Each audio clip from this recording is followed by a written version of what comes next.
Aste. I salute you. And maybe you salute me too, is what it means.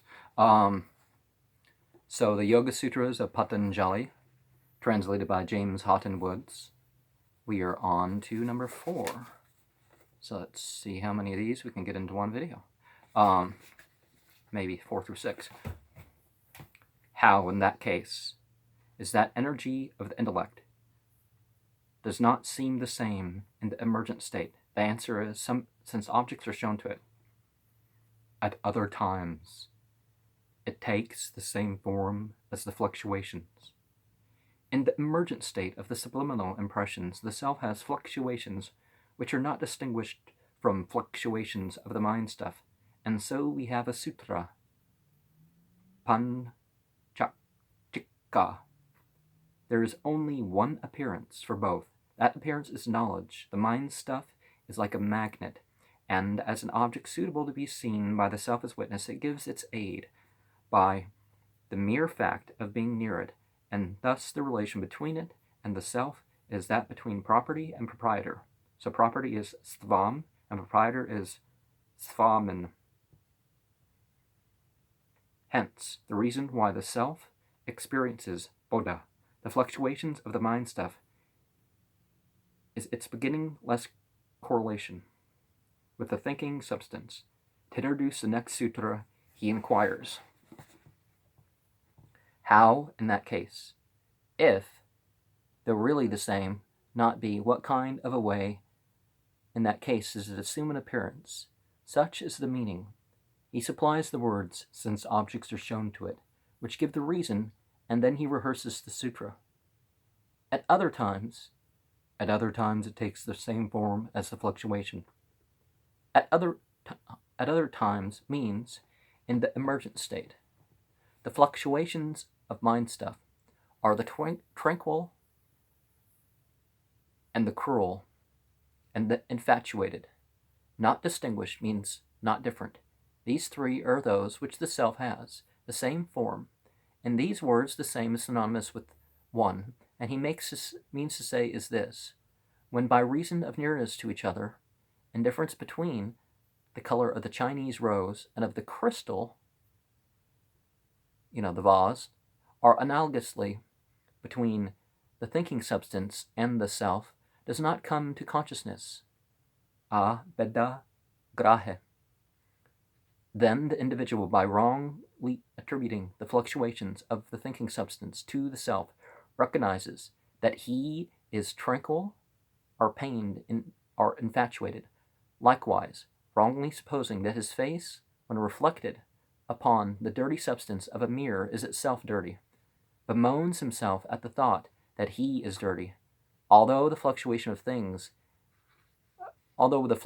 of the thinking substance, like the perception of sounds or other things, is also wrongly attributed to the self, and although insofar as it is primary substance, it should be experienced as being unintelligent, nevertheless, by transferring the quality of the self to the thinking substance, the fluctuation of the thinking substance appears as if it were a fluctuation of the self, as if it were an experience. And so, although the soul has no misconceptions, it seems to have misconceptions. Although not an experiencer, it seems to be an experiencer. Although it lacks discriminative discernment, it seems to be provided with it. It shines forth by discriminative discernment. And this will be set forth in detail later in this sutra. Not this sutra, but number 422. The intellect, chitta, which unites not with objects, is conscious of its own thinking substance, where the mind stuff takes its form by reflecting. In this, experience is undistinguished from a presented idea on the part of the sattva aspect of the self, each absolutely commingled in the presented idea, and has been established in another system, also, samkhya. Also, with the words "and so," he introduces the Sutra of Panchakika,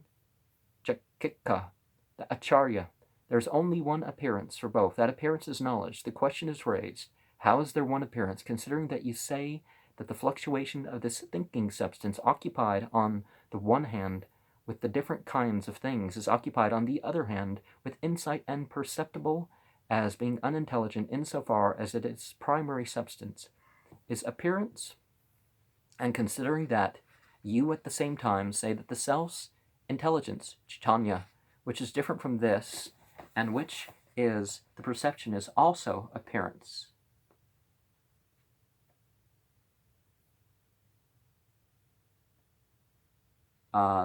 Vivekakyatya,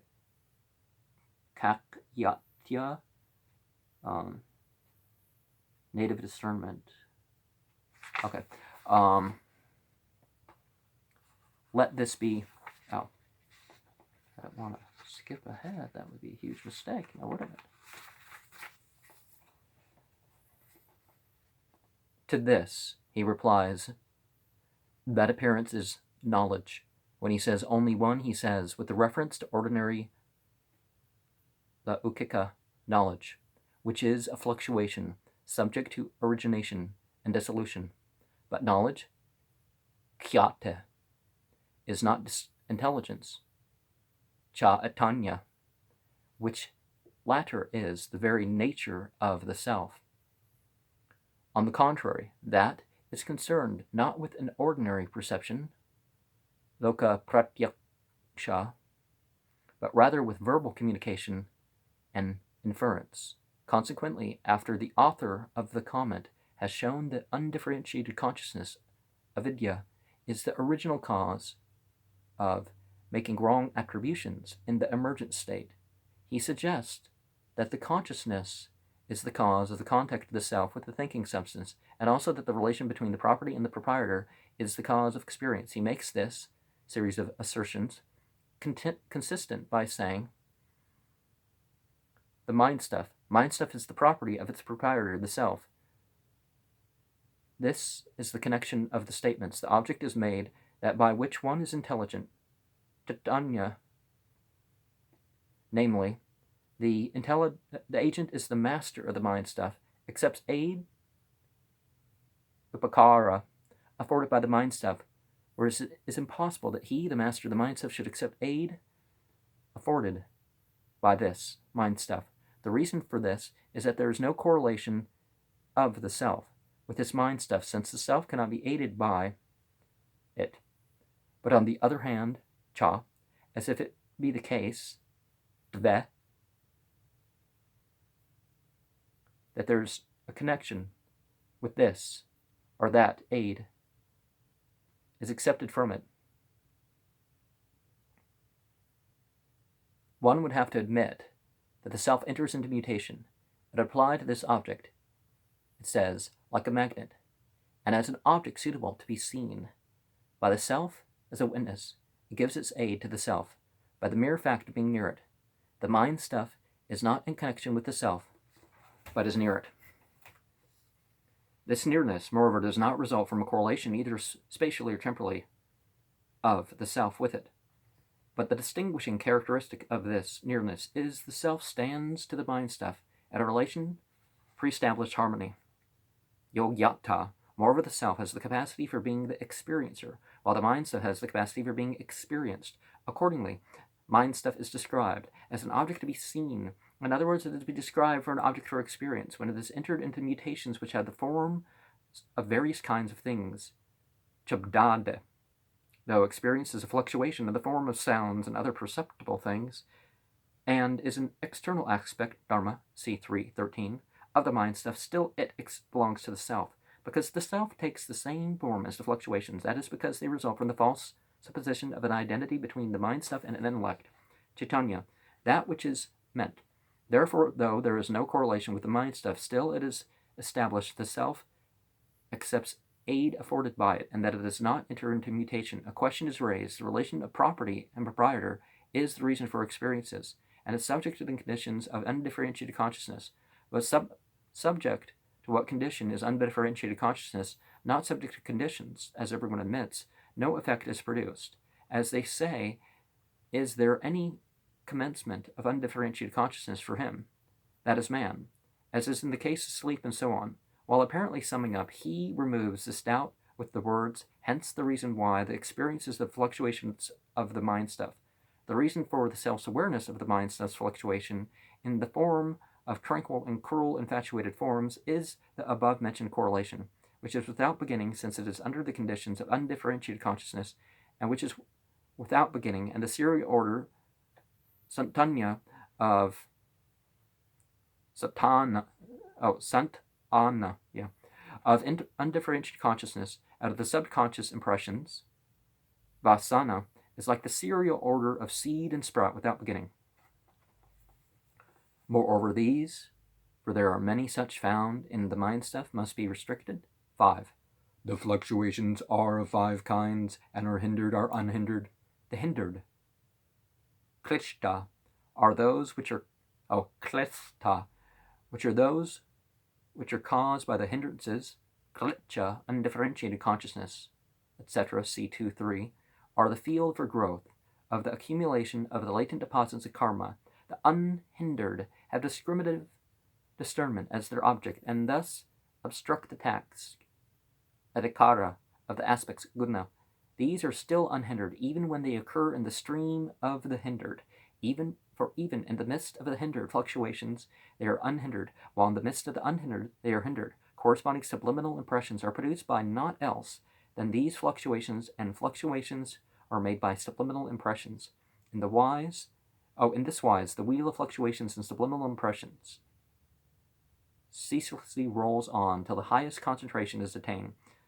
Operating on this wise, the mind stuff, having finished its task, abides in its own likeness, or becomes resolved into the primary substance. These, either hindered or unhindered, are the 5-fold fluctuations. And something very important to consider there. We look at Surah 2 and 24 and other places that mention this idea of no secular life, that you go about and you do your business and you never forget God, or the achvara, as we would call it in yoga. Not the acharya, achvara. Ichvara, yeah. So the deal is, regardless of what's going on, you can be focused on doing and believing what you should, or you decide what you should. Obviously, no one's forcing it. No one makes your moral choices for you. But it's interesting to consider stuff like that. Let this be grounded. Still, a man is qualified for that in which he has capacity. Furthermore, the restriction of fluctuation is impossible unless one has an idea of the fluctuations, and yet no one even in 1,000 years could count them. Numberless as they are, how can they be restricted? In reply to this difficulty, he introduces the sutra, whose purpose is to teach their number and their nature with the words, moreover these, for there are many such found in the mind stuff, must be restricted. See, so you don't criticize mere thoughts or feelings or emotions, or you just learn what to do with them, right?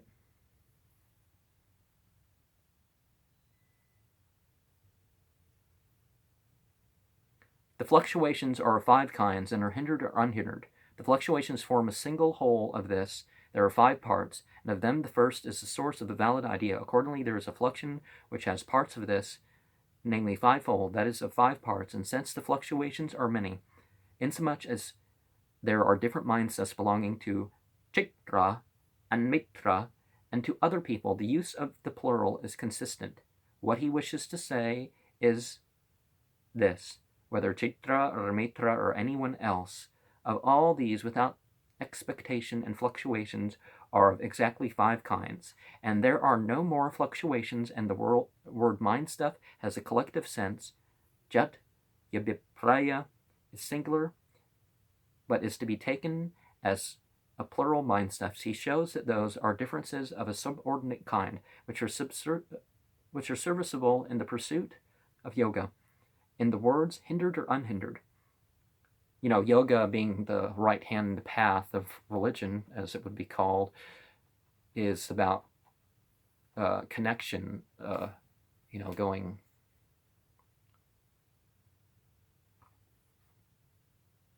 your efforts to reach out and make a connection, your binding with community and God and all that.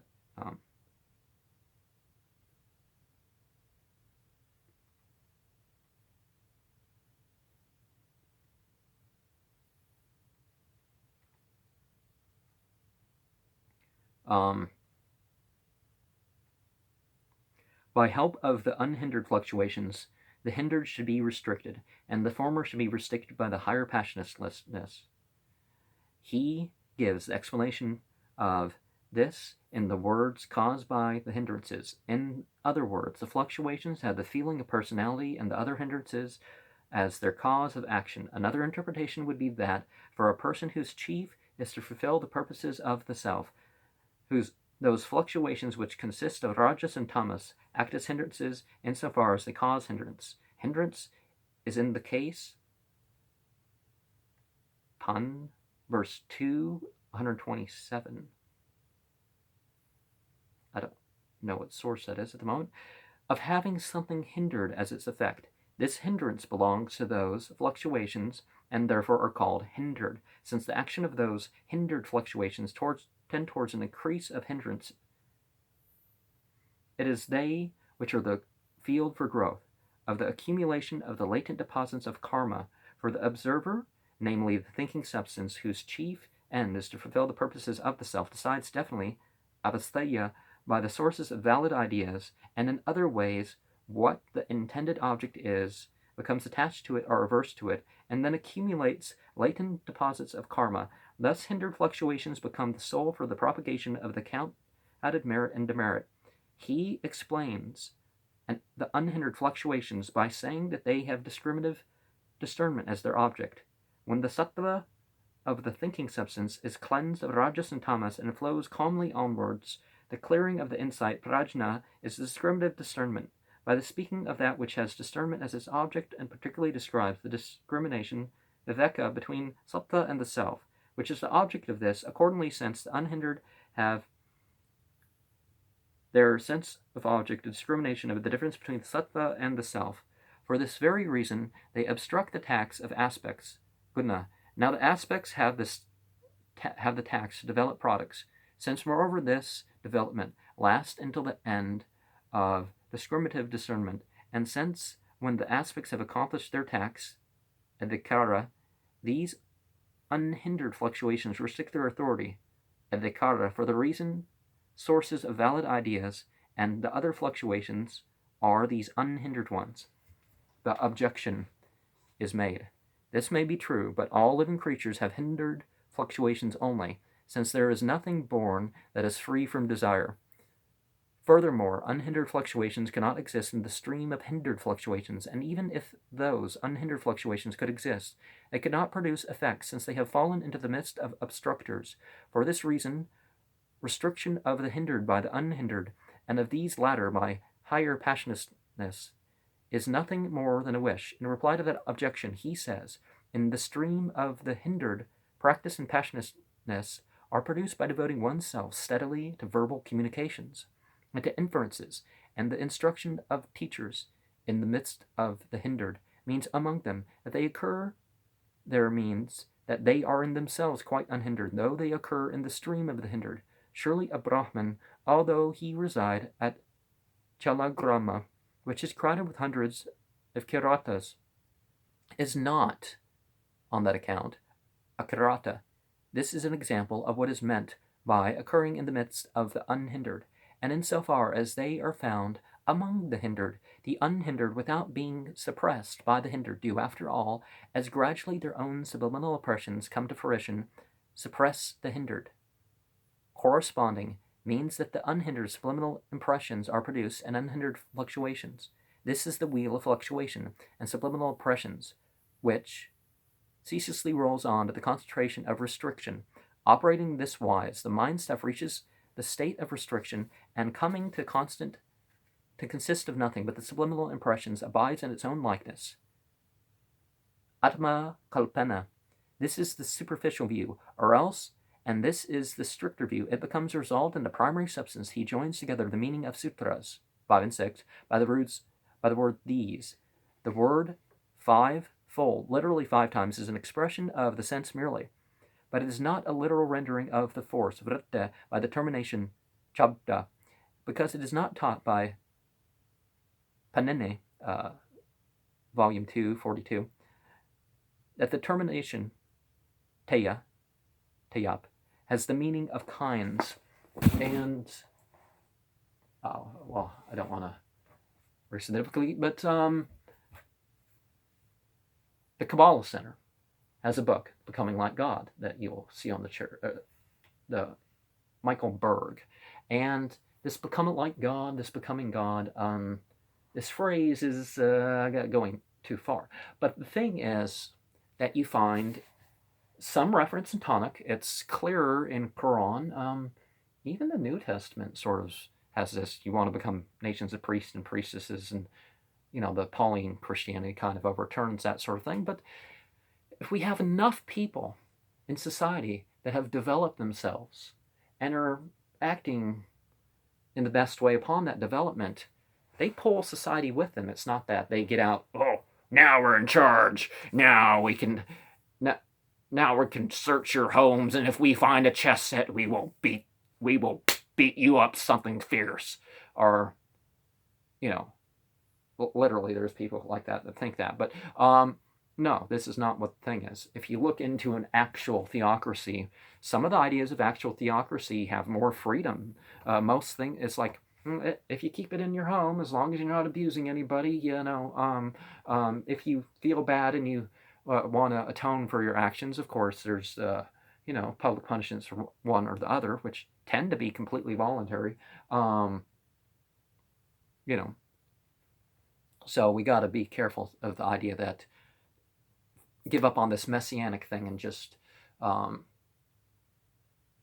it's not saying that we can't believe that there are messiahs, past or even future, but this idea that we, put it all on the leader. No, society, whether you're talking 319 people who testify when the Mahdi makes himself present, or whatever other mythology you're looking at, it always required a community. It really always required a community, until later priests decided, let's go to ignore that. Let's just, it's just because this leader hasn't come yet. It's like, the people got to pave the way for the leader to be accepted and follows and has this effect.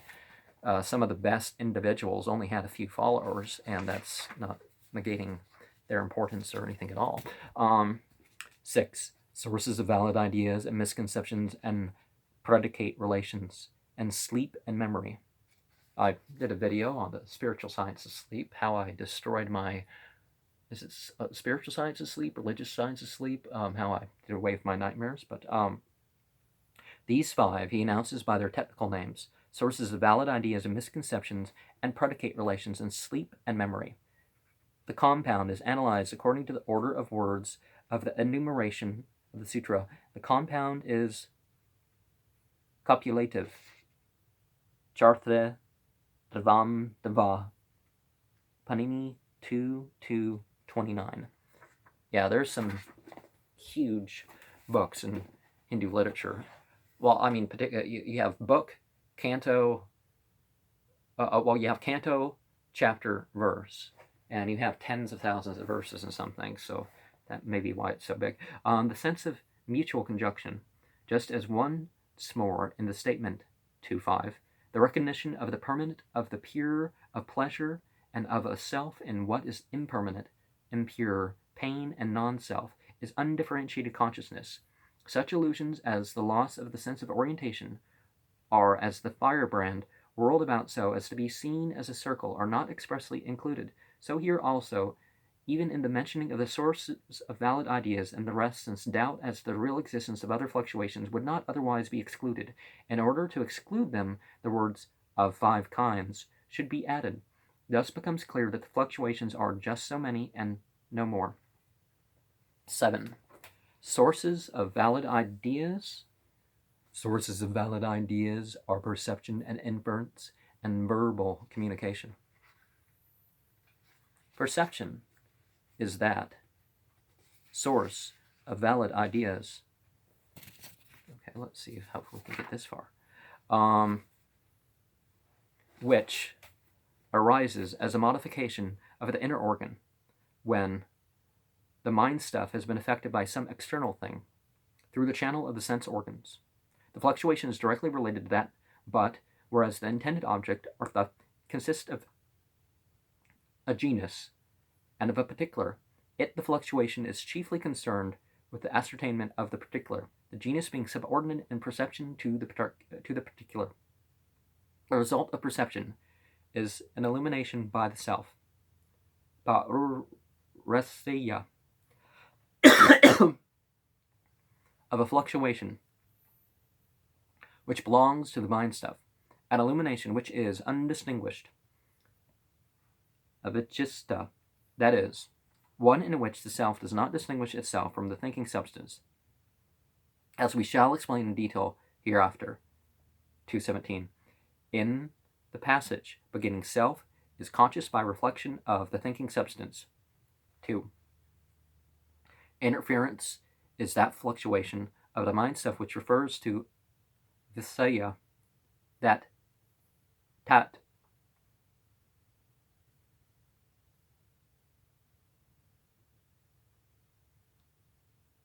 Te is sort of an informal of that. Relation, sambandha, which is present in all things belonging to the same class as the subject of the elation, anameya, the absent from things belonging to classes different from that subject of the elation, and that is chiefly concerned with the ascertainment of genius. Thus, for instance, the moon and stars possess motion, because like any man, for instance, chaitra, they get from one place to another, and because, negatively, the Vindhya mountain range does not get from one place to another, it does not possess motion.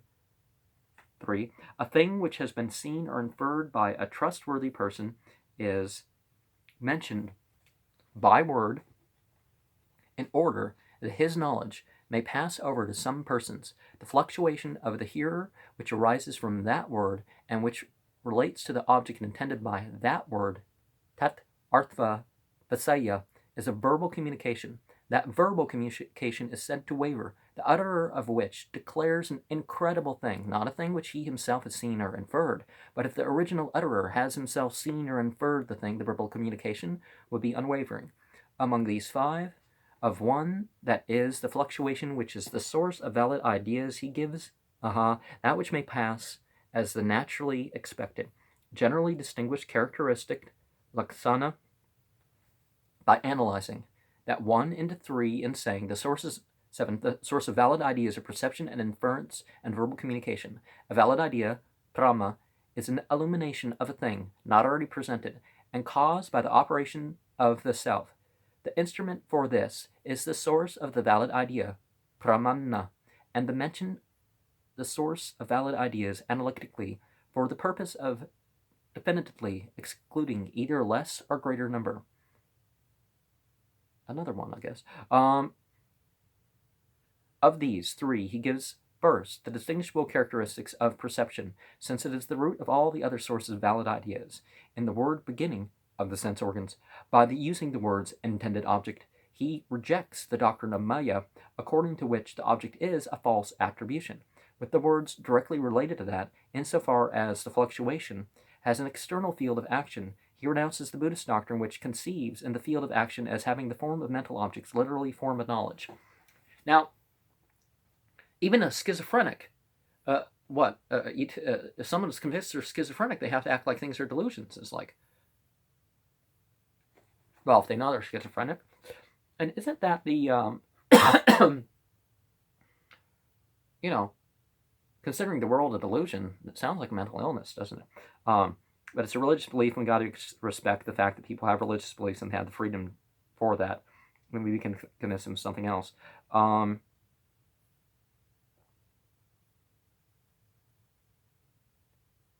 But the words directly related to that, insofar as the fluctuation has an external field of action, he renounces the Buddhist doctrine which conceives the field of action as having the form of mental objects, or literally form of knowledge. The original, the elemental forms, that sort of idea that made its way west, with the words through the channel of the sense organs, he tells the reason for the effect of this external thing upon the mind stuff which is separated from it by the sense organ in question. The object is the genius and nothing more. Thus some maintain particulars only. Thus others, members of yet other schools, say that the object is something that has the genius and the particular as its properties. To reject these points of view, he says that the object consists of a genius and of a particular. The object does not have these two as properties, but it consists of these two by relation of identity. This will again be the topic of discussion in that passage, 3:18, where it is said, since we do not maintain an absolute unity with the words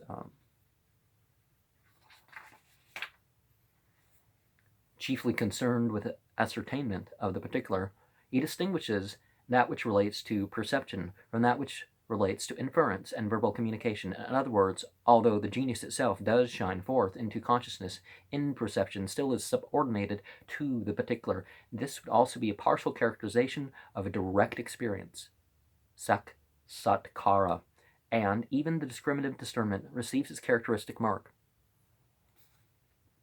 With the words, the result is an illumination by the self, a fluctuation which belongs to the mind stuff. He denies that there is any connection in the result.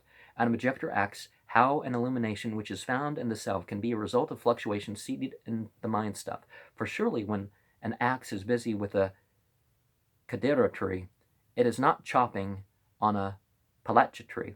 In reply, Vyasa says, undistinguished, for the illumination whose seat is in the self is not produced, but is the result when the intelligence, Chaitanya, is reflected in the mirror of the thinking substance and assumes the form of that thinking substance, insofar as the fluctuation of the thinking substance has the form of the object, and this intelligence in this condition is undistinguished from the thinking substance, and has its beginning in the thinking substance. Moreover, since the fluctuation has its being in the thinking substance, there is ground for the relation of the source of the valid idea to the result of the fact that both have the same eokus, namely in the thinking substance, and that he says we shall explain in that passage. Self is conscious by reflection. 2. After perception, and before verbal communication, because the first place for verbal communication depends on inference, insofar as it attains its validity from a knowledge of the connective power of words, sambandha, resulting from an inference with regard to a cognition, buddhi, on the part of the hearer, which is based on actions and so on. In the second place, because the inferred followed in enumeration by verbal communication, therefore he gives characteristic marks of inference before he gives those of verbal communication. And the word subject of the elation gives those of verbal communication. In the word subject of the elation, a subject of elation is the subject, dharman, distinguished by attributes, dharma, which we wish to know. Things